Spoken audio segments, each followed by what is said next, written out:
Welcome to Diamonds and Dumpster Fires, the podcast where faith meets real life and we figure out how to heal when everything's fallen apart. I'm your host, Melie, and I have lived through the mess and got curious about what actually helps us rebuild, from both faith and brain science. Let's untangle the hard stuff together and find some hope in the rubble.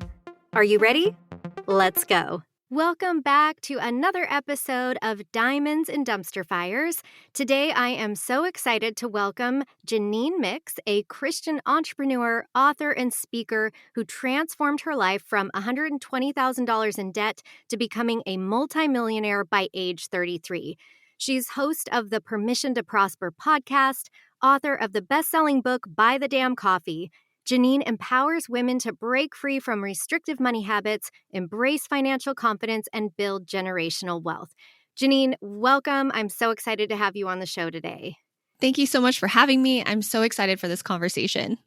Awesome. Well, I want to dive in with a question that I think a lot of people can relate to. As you know, here on Diamonds and Dumpster Fires, a lot of listeners are going through something like a devastating breakup or divorce. And as I was reading your book, I was really struck when you described the time in your life where you had to sleep in your car to avoid getting tickets. You lived in that cockroach-infested apartment, $120K in debt, and how the idea of buying a latte would make you cry. And I was really struck by how similar those feelings must be for a lot of the people listening to this podcast. They are devastated, a lot of them financially, through these situations. And I'm just wondering, how did you deal with the despair of that situation? Man, that's such a good question. And I would say for anybody who's facing any kind of financial hardship, maybe for me, when I explained that in my book, I had come out of going to a private school. I got the typical advice, go to a good school, get a good degree, take whatever loans you need, and then come out and be in a bunch of debt. So I was $120,000 in student loan debt for a theater degree.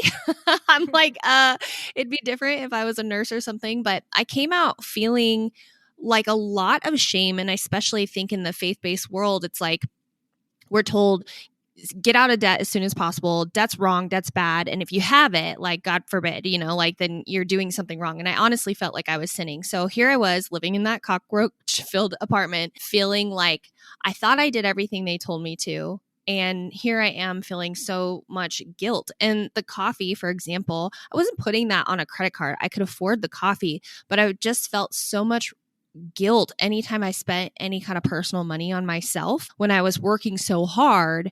What I was told to do, right, is to just pay off this debt as soon as possible. So any dollars that I have, it's not there to have fun or enjoy. It's there to pay off your debt. And especially in my young 20s, when I'm also wanting to find a husband, right? And I felt like, man, am I going to be wanted if I have $120,000 worth of student loan debt? And I actually quote Kevin O'Leary in my book too. He wrote a book on marriage and money. And, he's like, if you've got someone who's in debt, you should just not marry them. Wow. And I just thought, wow. I honestly cried when I read that part in his book because I was like, I can't imagine. I'm married now. I can't imagine my husband, someone that, I believe marriage is much more than a contract or a financial decision. And so I would have felt awful if who I fell in love with was like, hey, by the way, I can't marry you because you have debt. I can't even imagine someone saying that right now, considering how many people do hold debt.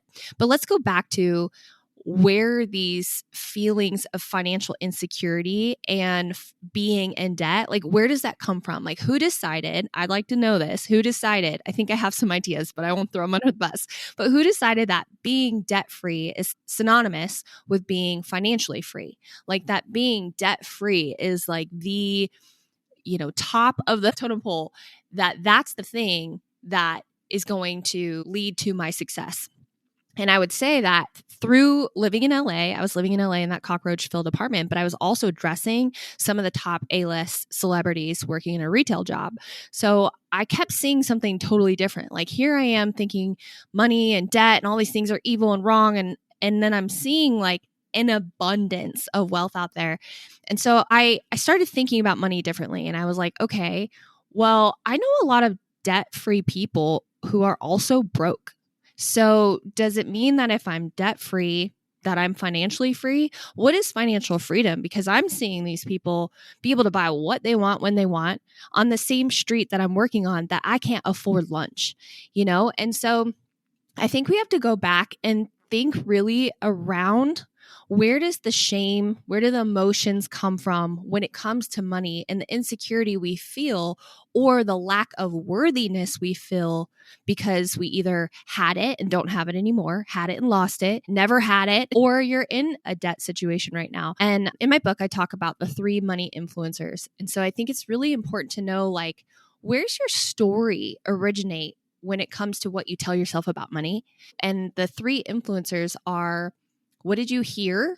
What did you hear your parents talk about? What did you hear your friends talk about around money growing up? What did you learn? So what behaviors did you observe? Maybe you had a really wealthy friend. I remember I had a girlfriend in college.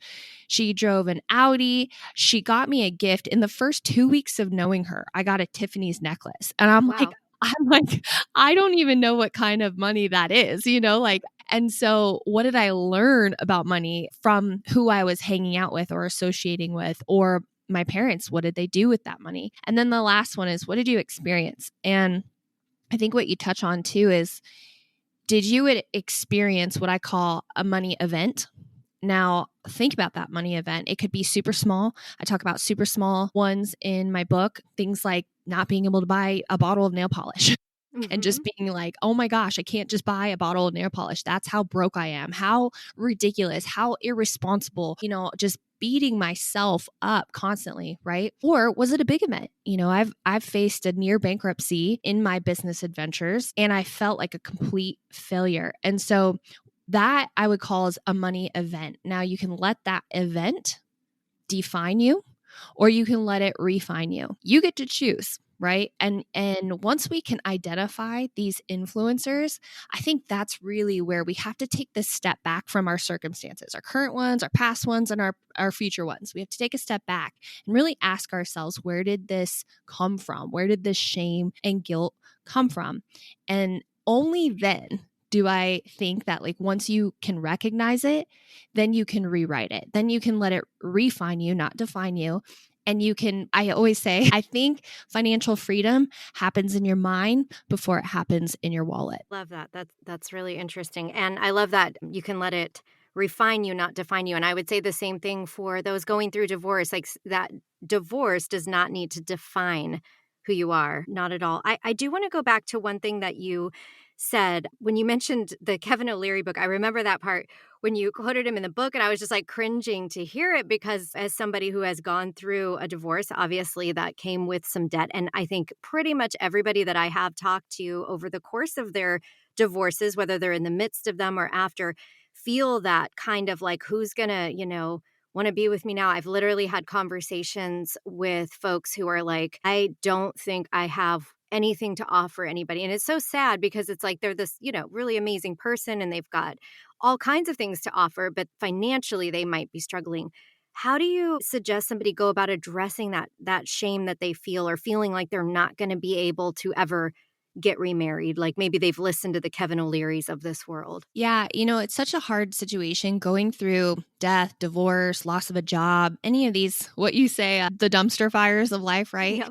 It's really hard not to let these situations really impact us to believe in our worth, right? Like, first of all, I married my husband broke and he married me broke, right? Like and I feel like it's not about how much money you have going into things like that. I know a lot of very wealthy people. I just recently moved to Scottsdale, and the amount of money here is insane. And I can tell you one thing, that money doesn't make you happy. Okay. Like, you have to find your value, and hopefully you're finding that through your faith. I really feel like outside of yourself, right? You have to find that value and know that that is so much more desirable to someone than the money in your bank account. And if someone is looking for that sugar mama, sugar daddy, maybe they're not your soulmate. You know what I mean? Like, right. I just feel like like I said, I couldn't imagine my husband looking at me, like, when we were talking about marriage and all these things, and him saying, I love you. This is like, you're the person I want to be with. But the one thing that's really keeping me from committing is this debt. what's mine is yours. You become one flesh. And I had to deal with that guilt and shame of like, dang, his dad worked for a university. So he got a free ride to college. I didn't have that opportunity. The only opportunity I had to go to college was to take a loan. So I felt a lot of shame and guilt around that. Like, I'm so sorry I'm bringing this into our marriage. But I think the key is, for anybody, whether you're not married, haven't been married, or have gone through a divorce, you have to have these money conversations very candidly and very openly at the beginning. I did that with my now husband. I was like, I'm feeling guilty that I'm coming into this marriage with this money. And then he could say, well, that's not even, a thing for me. It's okay. We'll work through it together. And instead of just holding on to that burden by myself and not saying anything, then getting in a relationship and then building resentment later. Ultimately, we have to get more comfortable talking about money. My husband and I have weekly meetings, monthly meetings, every single month talking about our finances. Sometimes that isn't actually talking about like, okay, let's transfer over here and save for this. Sometimes it's just talking about, how do I feel right now about our financial situation, And if you aren't having those conversations, whether that's with a future partner or someone that you're dating, then are you holding on to something that may not even be true? So I like to use this mix shift method. I talk about that in my book too, is ultimately it's all about rewriting your story. So what is the actual message that you are telling yourself? And we had talked about this before we hit record. You had said, some people just really feel like they feel worthless because they don't have money. Maybe they went through a divorce and that financially wreaked havoc on them. And so they either have nothing or they're in debt because of it. So the message that they're telling themselves is they're not worthy, right? Like that's the message. They're not worthy of a new happy marriage, right? They're not worthy of that, especially in the Christian space. There's a lot of shame and guilt around divorce anyways. And there's a lot of shame and guilt around money, let's be honest. So yeah. I'm like, isn't that funny? It's like the exact thing that Jesus came to like free us of, that we still are prisoner to. Yeah. So, but yeah, the message is I'm not worthy. No one's going to love me with this debt. Let's say that's the message. No one's going to love me with this debt. So that's the M in the mix shift framework. The I is, ask yourself truly and honestly, is that true? There's no one in the world that could possibly love you because of your debt. Like, really think about that and ask yourself, have you looked at someone in their relationship and fell in love with someone and you're like, sorry, you don't have the number of zeros in the bank account to be worthy of my marriage? Like, no, you haven't done it. So why are you assuming other people are putting that on you? So really, truly ask yourself, is that true? The last part of the mix shift framework is the X, is cross the first message out. I'm not worthy of a marriage because I'm in debt. Cross that out. What would you rather be telling yourself? I am resilient because of what I went through, and money can be made again. Like, I think that's the thing. Like, we think that we have a scarcity mindset, right? I talk about the poverty mind and the prosperity mind. We have this scarcity mindset that resources are limited, especially when you're in a place where you're broke, in debt. Like, it's really hard to see the light at the end of the tunnel. It's very difficult. It's very hard to feel like financial freedom is ever tangible when you're just stuck in the suck. Yeah. So we have to like look forward and be like, okay, this is temporary. Every situation you are in right now is temporary. It takes time to heal. It takes some, inner work, some prayer, some work. You don't just like miraculously become wealthy or miraculously pay off some debt. Like God is using those moments in our lives to test us. I find it very, very interesting that he tells us to test them with one thing only, and that's our money. And I think that's because there's a lot of baggage we have to work through with money, with worthiness, with parent issues, spouse issues. Like, there's so much we have there to grow and learn from. And it becomes a test of the heart, a test of the faith, a test of trust, right? Mm-hmm. But we have to have that foresight to know this situation right now is temporary. So the message might be, my bank account isn't where I want it to be right now, but I know I'm going to attract the right person, my person. If you want to get remarried, I know I'm going to be in a better financial situation in 5 years. And then if you want to take that mix shift framework a little bit further, what are 3 things you're going to do? What are 3 things you're going to do this month to change that attitude, to change that message? What are 3 active things you're going to do? Because I like to say you're saved by grace, right? It's not your works, but it's faith that works. So it needs to be an active faith. And that means, what can you do to take some personal responsibility for your current situation? You know, I sat there, I cried. I was in the cockroach-filled apartment and I was like, oh, woe is me, you know, with my 6 figures of debt for a theater degree I'd never used. You know, of course I was mad at my parents. Of course I was mad at the church. Of course I was mad at God. Like, there were just, that's natural. But I could sit there and be a victim, or I could say, you know what? I got to change this. And there's no one, literally no one on this planet, not your spouse, not your future spouse, not your parents. There's no one that cares more about your financial situation than you. So you have to just take that decision into action and say, okay, what can I do? What is 1 step, 2 steps, 3 steps this month that I can do to change my circumstances? And you really, once you start doing that, you're really prepping your mind for that growth, like for that personal growth mindset. If you don't have that, you'll always revert to victim, because that's just how we're wired. We're wired for protection. We're wired for fear. We're wired for all these things that sometimes don't seem very helpful. And so we have to have that growth mindset that allows us to have more of the prosperity mind, knowing that my cup isn't half empty. My cup is full. Yeah, I love that. And I think that advice even can be utilized after a divorce, for example. A lot of times people tell themselves this story of like, you know, kind of that victim story, like I was left, you know, if they were the person who did not initiate the divorce. I know I did this a ton when I went through my divorce. I was left. I was, you know, this, and you can kind of get stuck in that, as opposed to, okay, this is not the situation I planned for. Plot twist. I got to make some changes. What are the practical things I can do now? And I love how you said too, it's all temporary, right? Like every situation is temporary. So if you are someone right now who's like in the thick of it, you've got the legal bills, you've got the splitting of assets, all of that feels insurmountable. I know, I've experienced it, but it is temporary. That is not the end of your story.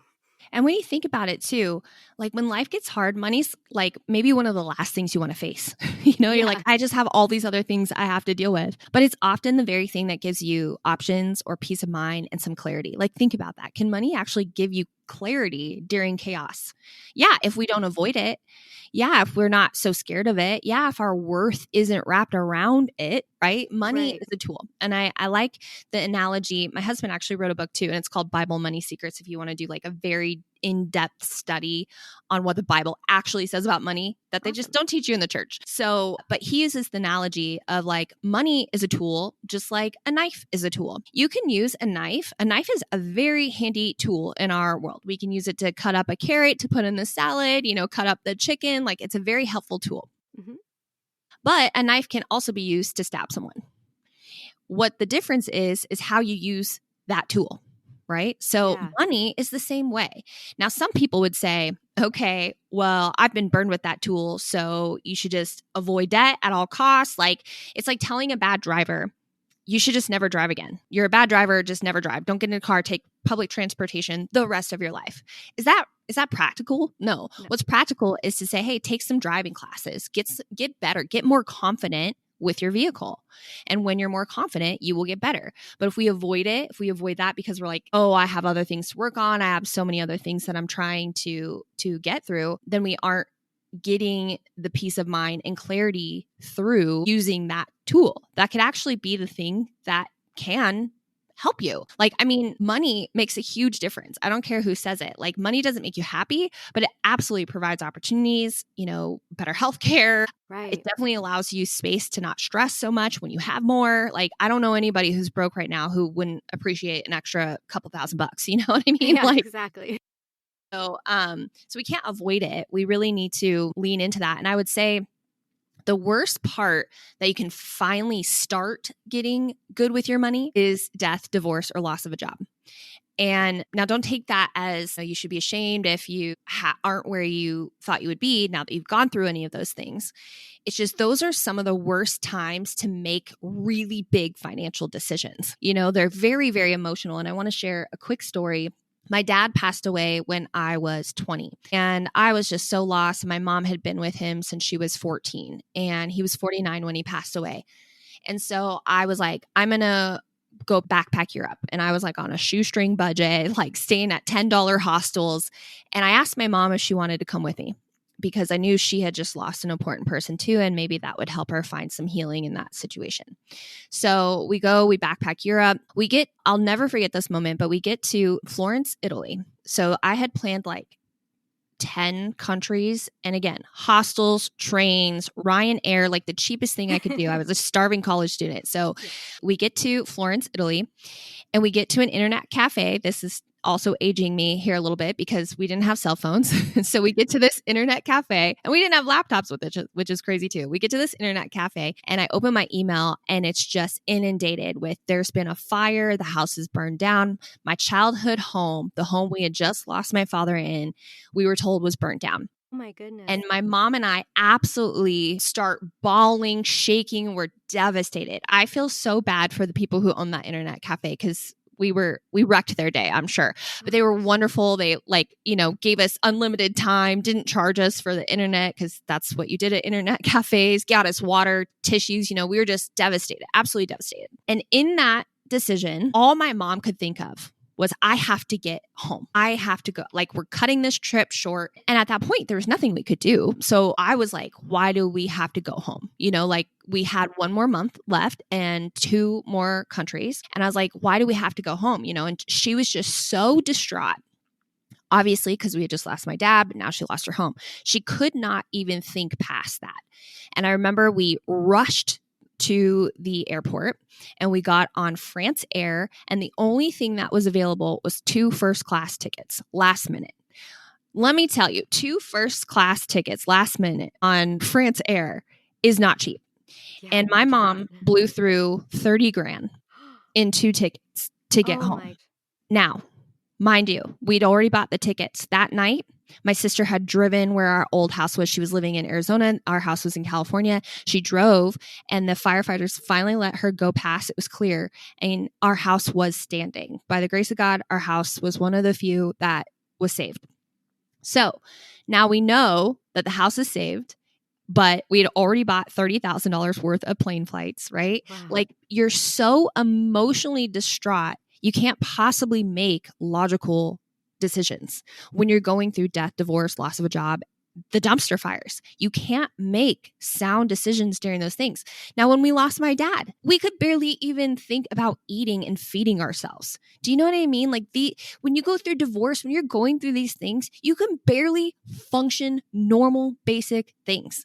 So if we don't have a plan already in action, if we don't already know where our money is because we're avoiding our bank accounts because of what it might reveal, or we trusted a spouse with all of it, which is not something I recommend either. Like, it takes 2, and you have no idea what your current circumstance and situation is financially.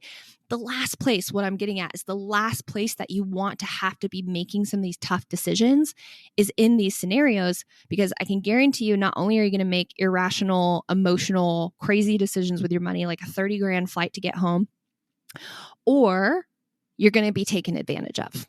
You're going to not be able to look at a situation clearly. You might be going through a divorce and your spouse has a better lawyer, and you just can't even think about that right now. I'll share one last story. I'm in real estate. We flip houses, and that's how I was able to build my wealth. Ironically, by using debt, I was able to build wealth. But I remember we got this house in foreclosure because this couple had divorced, and she found out that he cheated on her. So she took a sledgehammer to every single piece of that house, every counter, every cabinet, every wall. Okay. She not only ruined any value in that house that they might have had together, but now she ruined hers and her former spouse's credit. People get a little emotional around the dumpster fire. So what I'm saying is we need to have like a good relationship with our money and a good plan of action so that we can be better prepared before these things happen. Because guess what? We will face these things. We will lose spouses and loved ones. We will go through divorces. We will have broken relationships. We will lose our jobs. Like, these are part of living, unfortunately, right? Like, life's not perfect, but we have to be better prepared so that we just don't get screwed in the end, and I've just seen it time and time again, especially with real estate. We've bought a lot of good deals because of bad divorces. Wow. Yeah, that is definitely a lesson. So if you are in the midst of your divorce right now, heed that advice. Don't be taking sledgehammers to your countertops, please. Oh my goodness. It might have felt good at the time, but that just, 7 years of ruining your credit because you went into foreclosure is pretty tough. That breaks my heart. That's very sad because, like in the moment she had hit that point, where, they say it's like that amygdala hijack. Your brain just is completely, your prefrontal cortex is offline. You are not thinking clearly and you are just in that fight mode. And poor woman. Yep. Well, I know one of the things we wanted to definitely touch on today was those money myths that hold people back. And I think we probably touched on some of it a bit, but can you kind of lay out what are like the top 2 or 3 money myths that you find typically hold people of faith back when it comes to, growing in their money mindset, growth mindset? Yeah, especially people of faith. I would say that you shouldn't want wealth. I think that's a myth. I think that God doesn't promise you wealth, but he gives you every opportunity to prosper. Now, I would also say, does God want you to be poor? People complain about prosperity gospel, and there's been a lot of really horrible people in churches that have taken advantage of people of faith through the prosperity gospel. But I don't believe in the poverty gospel, right? Because the gospel in itself is good news. And I don't think poverty is good news for anybody. So I would say, do you really believe that? Do you really believe that God wants you to stay broke and be broke? Do you really think that money shouldn't matter? You know who money mattered to a lot? Jesus. In fact, 2/3 of Jesus's teachings around wealth, possessions, and money. That means every 4th church service should be around money. So if it mattered to Jesus had more to say about wealth, possessions than hell, prayer, and the second coming combined. So I would say, instead of what we think is humbly dismissing wealth and, I shouldn't want it. It shouldn't be important. Money is not important. It's not everything. Instead of we do that kind of with this false humility. Mm-hmm. And what we really do is push opportunity away by doing that. We're saying we're not wealthy. God doesn't want us to have that. I'm not deserving. It's for someone else. I believe believers should be some of the best stewards of this resource because we can do so much good with it. You can do a lot of evil with it too, okay? But money isn't evil. People are evil. Right. So there's sin in the world. So if not you, then who? If it's not going to be, money should be moving through you like a river, like a current, right? If it's not going to come through you, who is a person of faith, who knows where it belongs and comes from, then who? Well, then it's going to go through the people who are human trafficking, drug trafficking, and, just super selfish. So I think it's a false sense of humility to just push it away and say it's not important and it doesn't matter. I would say that's a huge myth. That's something I talk a lot of people through, is it does matter. It mattered to God. It matters to Jesus. It's not the only thing. It has nothing to do with our salvation, but it is a tool, and it's something that we work for how many hours of our day. We will probably spend more time around making money and spending money than in our Bibles. That's the way our economy works. So I would just challenge you to pray to God and ask him, what does he want to reveal through your money story, your money situations, your money experiences? What does he want to reveal to you? And how can you be a better steward? Now, the other thing I would say is stewardship isn't just saving and tithing 10%. Stewardship, the kingdom way, is 100%. It's not 10 belongs to God, 90 belongs to me. It all belongs to him. And in order to be a good steward, if you look at the parable of the talents, you need to multiply your money. You need to be better at multiplying, not just working for the money and not just saving the money. The parable of the 3 talents, you had the one guy who hid it under the ground. The rest multiplied it and they were blessed double what they had made with it. So, and the other one was cursed. So stewardship requires multiplication. That means investing. And it's such a foreign thing. We don't learn about it in school. We learn typewriting and cooking and and square dancing. I don't know if you had to do that in school, but I remember. Yeah, dissecting a frog. None of this is practical. You have to build up your financial literacy. And I do this thing called Money Moves Monday. And every Monday I time block 2 hours because I really enjoy this now. it didn't start this way. I started like 20 minutes. I time blocked 20 minutes. And even in that Google Calendar, these are the things I could do with this time. I could read an article and I have a link directly to a blog that will teach me more about crypto. I maybe have a login that takes me to a course that I purchased on how to, build an online course. Do something every Monday to build up your financial literacy because the world wants you broke. Like, I really think the school systems, sometimes the churches, like, I think they want you broke. And I just feel like, again, the only person who cares more about your financial situation is you and should be you. So build up your financial literacy and confidence by doing this every single Monday, and you will start to enjoy your money. You will start to enjoy like getting into your money plan. I don't like the word budget, your money plan. You'll start to enjoy like making data-driven decisions like, oh, I don't need this, I want this. And you build up that confidence, but it doesn't just happen. No one is just born really good at investing or, making money. It's a learned skill and everybody has the ability. Again, God doesn't promise you wealth, but he gives you every opportunity to prosper. So take it. Start with 20 minutes every Monday. I would say maybe another one that I think is another money myth is, I would say specifically even for your audience, is I have to start all over and this is impossible. I'm starting all over in the middle of my life, or it's too late for me. I hear this all the time with investing too. It's like, oh, it's too late. I haven't started, so I might as well not. And I think that's a lie of the enemy as well. I think that it's never too late. If you're starting from scratch, guess what? You're also starting from experience. You have a lot of experience and knowledge. And if there's anything I've learned about money, when I've had it, when I've lost it, when I've had a near bankruptcy, there's anything I've learned is that knowledge is greater than money. Yes. Because knowledge provides you the opportunity to make more money. So if I was stripped of everything today and everything that I have built was taken away, I would know how to rebuild it. And so maybe instead of, again, seeing it as this dire situation you're never going to get out of, maybe you're in a season where you're way more experienced. I'm sorry, but you know what the youth have to deal with right now? I literally just watched a YouTube video the other day and I was like, they are faced with, there's so many people making so much money online and on YouTube and these young content creators, and they've got all these Lamborghinis. Like, that's days of keeping up with the Joneses are actually keeping up with the Kardashians now. This is so unrealistic. And I can't even imagine being a youth right now wondering, how in the heck am I supposed to make money? You've got people telling you, don't work in a career ever, be an entrepreneur. You've got people who are like, I'm doing stupid videos on YouTube and I'm making millions and buying Lamborghinis. Like, take your experience and your age and your wisdom and put that into application, because there's something really special about that I think that the younger generation doesn't have. So you're not starting from scratch, you're starting from experience. So I would just really understand that like wealth can be made very quickly. Okay. The old ways of making money, I think, are dead, where you have to work a job for 60 years until you're 65. And then only then can you retire. And if you've put a few $100s into a mutual fund, then that's how you retire. I just think that the old way is dead. The new way is a lot faster.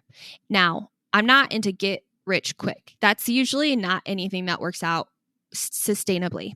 So, but know that there are more opportunities today to prosper, I think, than any other time in history. And if you're telling yourself, I don't have the time, I'm starting all over, no, I'll just wait until things settle down. Don't wait. Start today.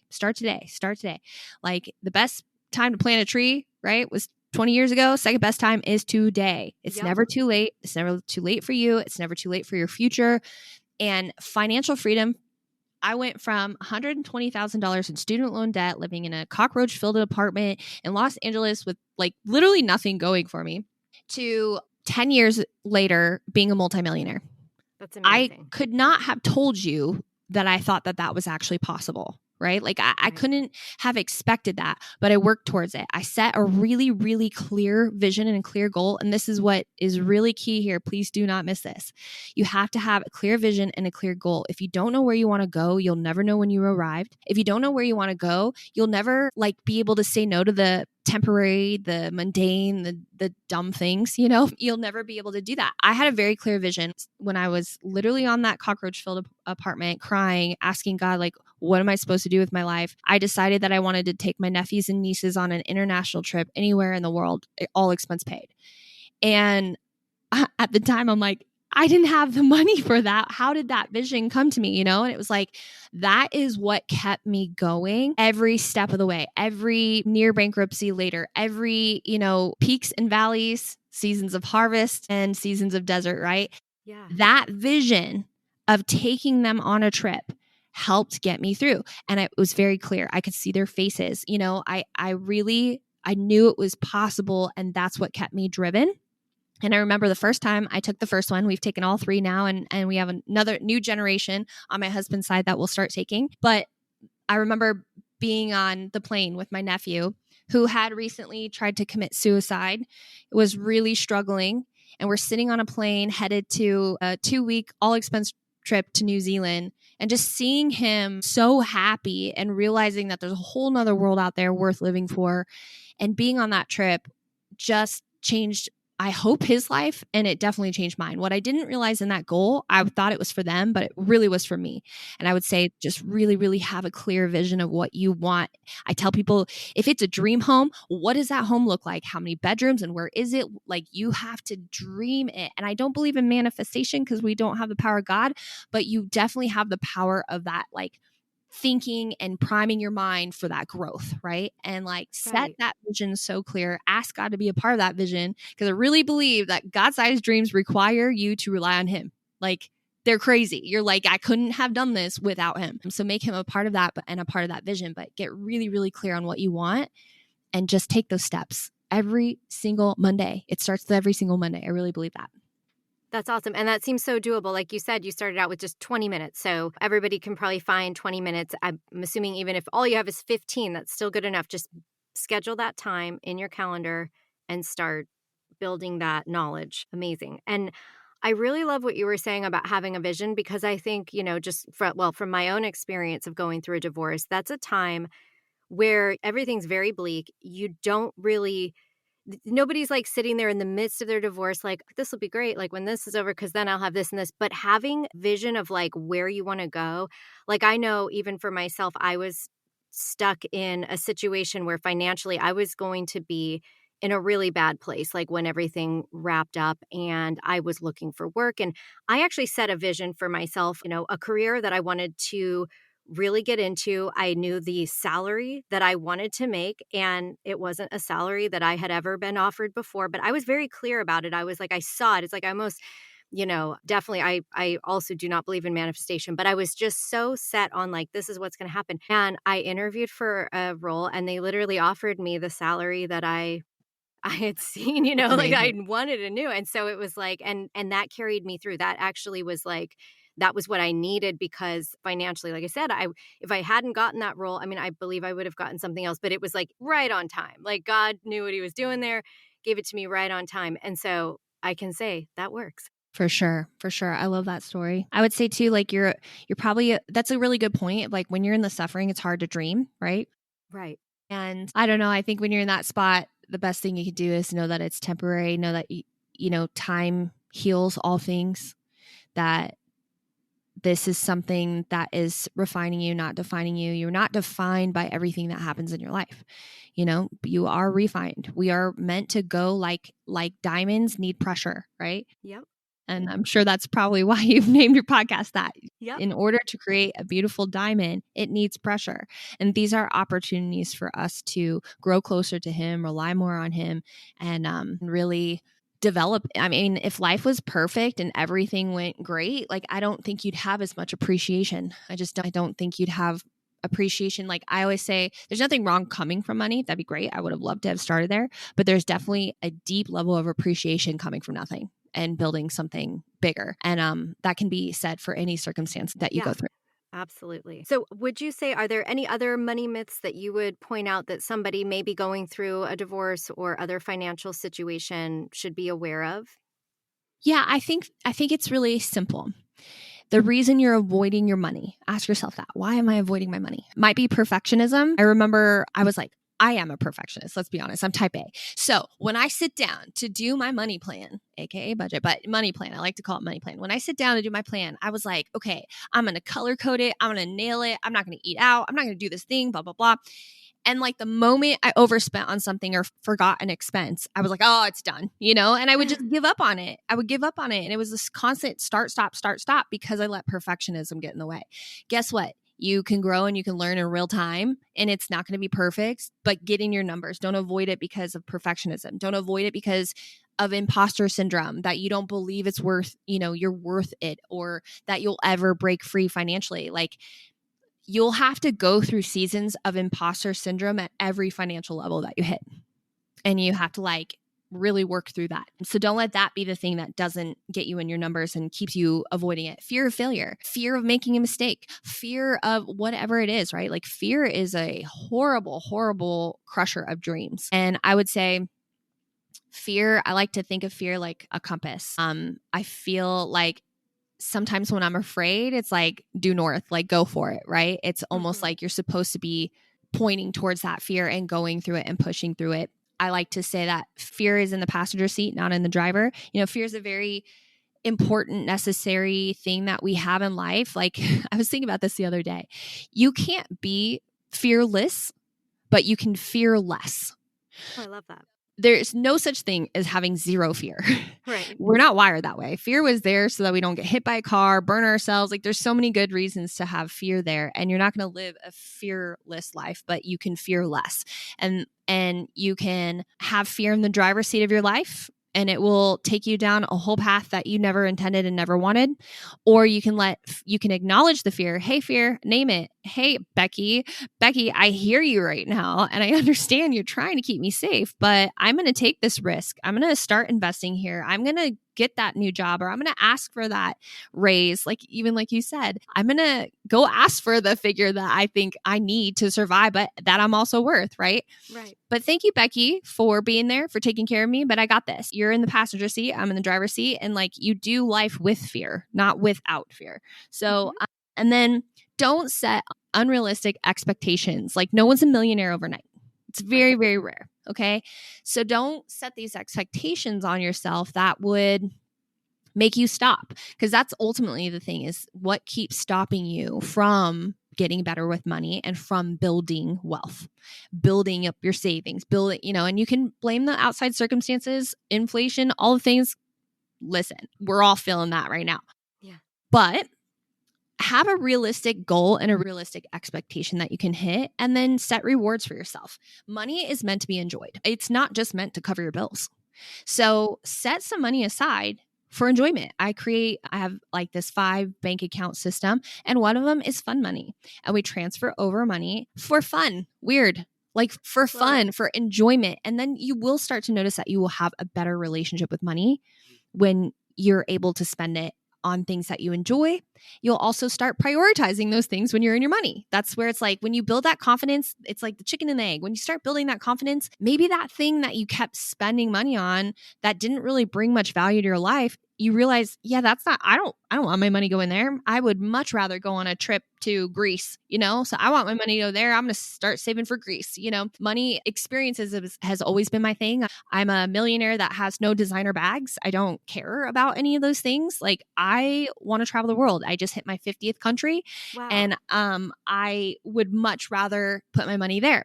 But it didn't start with I'm just going to make $1 million this year. I'm going to make 10,000 on my course overnight. And, so set realistic expectations, small wins, and celebrate those wins. I think those are really just key things. They're not necessarily the myths, but these are the things that keep you from making money moves. I love that so much.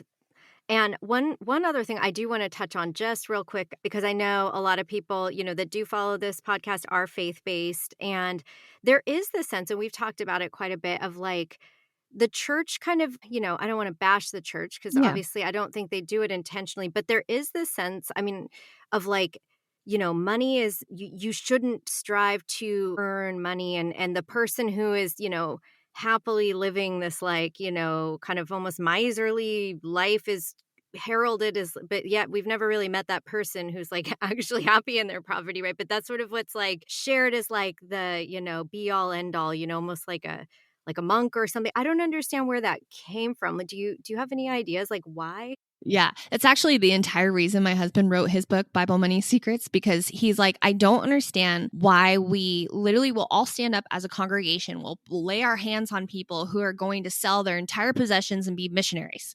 And we just like hail them as heroic, right? Like, and it is, it's beautiful, it's amazing. Well, what about the marketplace people in the congregation who fund the church and the mission? What about the people whose service was like, I don't think everybody's called to missionary work. I don't think everybody's called to the marketplace. They're different callings. We have different callings on our life, but the marketplace is just as valuable.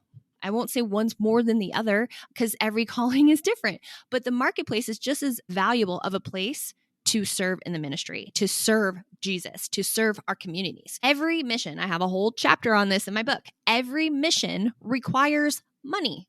Yep. Even Jesus's 3-year mission. Like, I went to Israel a couple of years ago, and it was crazy to be like, you realize how small Israel is. So then you're like, oh, yeah, you could walk this and do this, when they didn't have horses and stuff. But you're like, wait a minute. This was like, there were tax poles every so often, every mile or so. Jesus had to pay taxes.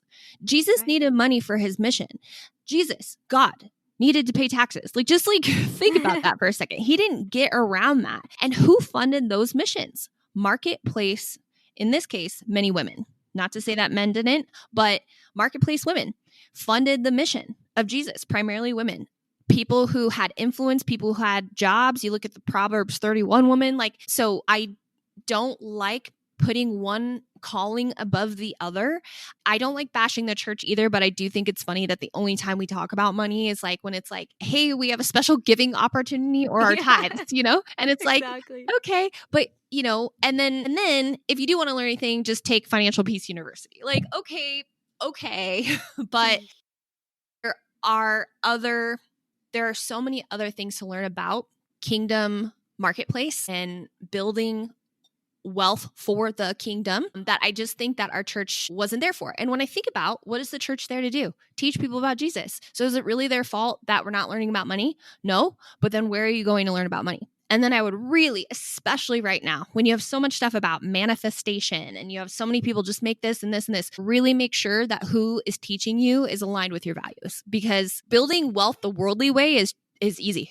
I do think that is absolutely possible. And you see a lot of worldly people thriving in wealth, but building wealth with God is an entirely different thing. So make sure you're getting the mentorship that aligns with your values there, but you're not going to get it in the church, and that's okay. You're going to learn about Jesus in the church. You're going to build community in the church. But even right now, we're working on building a YouTube channel. And we've gone to this church and we're like, hey, we want to fund this project for you and also give you free advertising. We just want to film it. And they're like, whoa, we got to go through the board and blah, blah, blah. And they just don't think like that. And we're just like, wow, I don't feel like what God is putting on our hearts, my husband and I, to build on YouTube is not something that I feel like we can actually do through the church. So that's okay. We're going to do it through the marketplace, through YouTube. And we're still going to have the same message. And hopefully as things evolve, maybe churches will be more open to, I don't know, letting us fund entire missions. I don't know. It's crazy to me, but they're just not wired like that, right? They're just wired for that missionary servitude, give up everything. But again, I just don't think that God intended for us to have a poverty, starvation mindset in the kingdom of God. The kingdom of God, the streets are paved with gold and, and silver. So I just, Jesus wore really amazing garments. If wealth was bad, why did he have a wealthy guy let him lay his body in his tomb? Why not just an average everyday tomb, So and again, it's not the prosperity gospel. I think I think that's probably one of the biggest myths is okay, if I start talking about money, this girl just wants me to buy my way into heaven. No, you can't buy your way into heaven. You can't buy your way out of hell. Okay. We already know that. So no, but you can talk about money and you can talk about this resource. Jesus did. And you can figure out a way that you can serve in your callings, in your gifts. I was never called into the church. In fact, I felt stifled in the things that I could do. I'm like, no, there's so many business professionals that can help fund the church. I want to be on the board that helps with finances, right? Like that's my calling and that's okay. So I don't see a missionary's calling any less than mine, and I don't really compare them, right? Doesn't God say don't compare your calling? Like don't compare your lot to others? But what is God telling you? What is God giving you in opportunities and experiences? What is he telling you? What kind of God-sized vision has he given you? Pursue that. Again, it takes active faith. I don't think you should be sitting back and be like, well, when it's time, it's time. When Jesus wants it to happen, if it's God's will, then it shall come. He doesn't want you to be lazy either. You know, you're not supposed to just be sitting in what good, just ask yourself, what good does it do? Like I had a friend, she was like, I feel she was in the wedding industry. So she felt like it was very materialistic. And I'm like, yeah, but you're also in the unity of like marriage. That's pretty amazing too. Yeah. And she was like, it just feels so wasteful. I was like, what good are you if you want to go live off grid in a cabin because you're afraid of your carbon emissions? Like, that's crazy. What good of service are you if it's only for yourself? Because you are blessed. Let me just pause right there. You are blessed to be a blessing. It's not just for you and your comfort and your off the grid farm. It's for you to be a blessing to others. That's how God works. And then you watch him multiply that through your stewardship, through your faithfulness, through your heart. It's always a heart issue, right? It's like money's the number one misquoted Bible verse is money is the root of all evil. No. That's not the verse. It's for the love of money is the root of all kinds of evil. Very different, very different. Let's not shorten it and then try to be like all money is bad. No, it's an issue with the heart. As long as you don't love money and love possessions above God, you're good. And honestly, people always like, people who say like they're afraid that they might become greedy. I'm like, okay, first of all, greedy people don't think like that. All right. Money doesn't change you. It magnifies who you already are. Right. Maybe you were a selfish person and you still are with money. Maybe money allowed you to be a more generous person because you gave your shirt off your back when you had nothing. So like, I just like people who think like that, like, oh, I just don't want money to change me and I just shouldn't want it. And, you know, I'm like, you're not a greedy person. Don't you think that that should be the person that has more money? You know, I don't get to play the scales of justice because that's not my job. But don't you think that like God's people and good stewards who do a lot of good with money should be blessed because they're blessing others? Look at Truett Cathy and Chick-fil-A. Like, look at Hobby Lobby. These are examples of amazing, incredible marketplace ministries that God has blessed because they have used their skills in the marketplace, in our world, in our economy to do amazing things. I think that's beautiful. So do I. I love that. Thank you so much. So if you are listening to this today, I bet you're feeling fired up like I am now. That was so great. Thank you so much, Janine. This has been an amazing conversation. And for those listening, we will have a link to Janine's book in the show notes. We'll link to her husband's book in the show notes. Make sure you have all the resources necessary if you want to dive deeper into this. Again, thank you, Janine. This has been such a great conversation, and I'm sure all my listeners agree. Thank you so much for having me. Awesome. Until next time, everybody, that's it for today. Bye. That's a wrap on this episode of Diamonds and Dumpster Fires. If you're walking through the ashes right now, remember, you're not broken. You are becoming. Don't forget to subscribe, share with a friend who needs it, and come back next week for more faith, honesty, and a whole lot of heart. See you next time.